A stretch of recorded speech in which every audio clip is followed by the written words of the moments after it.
Hi, my name is Ted Price. I'm from Insomniac Games, and this is for all of you in Europe who unfortunately couldn't make it to E3. We've appreciated your support over the last couple years for Resistance, and what we'd like to do is take you through the footage that we're actually showing off at E3 and explain what we've been doing over the last few months. Now, a lot of people have wondered how Resistance 2 is going to start. And we spent a lot of time discussing the best way to really tie Resistance 1 and Resistance 2 together. And what we hit on was beginning with the last movie in Resistance 1 and having it transition seamlessly into the first movie of Resistance 2. This means that there's no time elapsed between the two games. So what you're seeing here is the first cinematic in the game. And you can actually see the difference between our movie-making techniques in Resistance 1 and now what we're doing in Resistance 2. There's several things that we've done in Resistance 2 that have made it much easier for us to create movies at higher fidelity. The number one change has been the use of motion capture. In Resistance 1, we hand animated everything, but with Resistance 2, we've been using actors in mocap volumes to create much more lifelike motions and to really convey the story a lot more convincingly than we had before.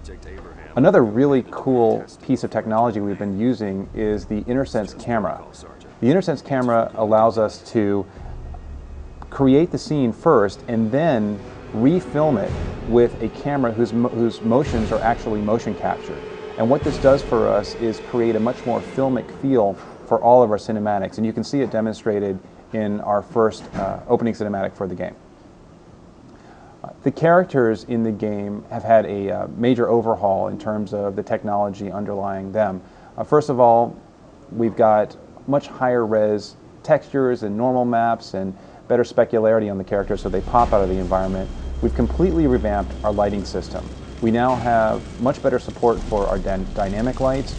We have self-shadowing on characters. What this does is it brings out the normal maps and detail in both our characters and our environment. I think Chicago is a great example of how all of this detail is making Resistance 2 a much more visually vibrant game.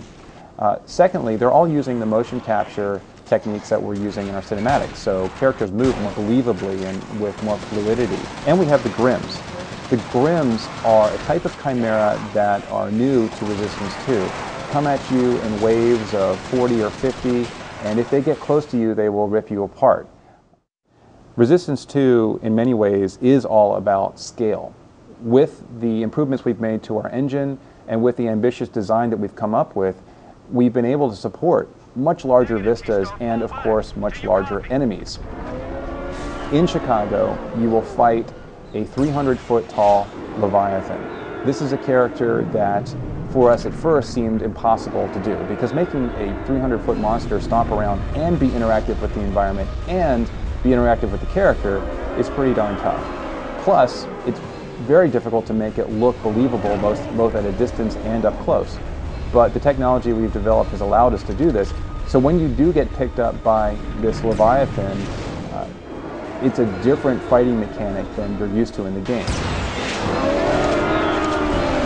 The Leviathan isn't the only boss character you're going to find in the game. There are several other very large and unique characters that you'll encounter as you move through America. In the game, a persistent element is going to be this Chimeran fleet that's invaded America. In San Francisco, we get our first glimpse of this fleet, and it's massive. We've got battleships that are a mile wide, accompanied by hundreds of smaller ships.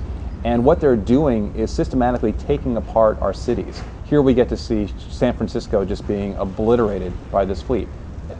As you're moving through the game, you'll get to see the fleet in a very close-up fashion. When we released the first teaser trailer for Resistance 2, a lot of folks looked at it and said, there's no way that's going to be in the game. And what we wanted to do with this particular gameplay shot was to demonstrate that this is indeed in the game. What you're seeing here is running in real time as the fleet takes apart San Francisco. Guys, thank you for taking the time to watch this. We appreciate all of your support for Resistance and Resistance 2. We look forward to seeing you online this fall.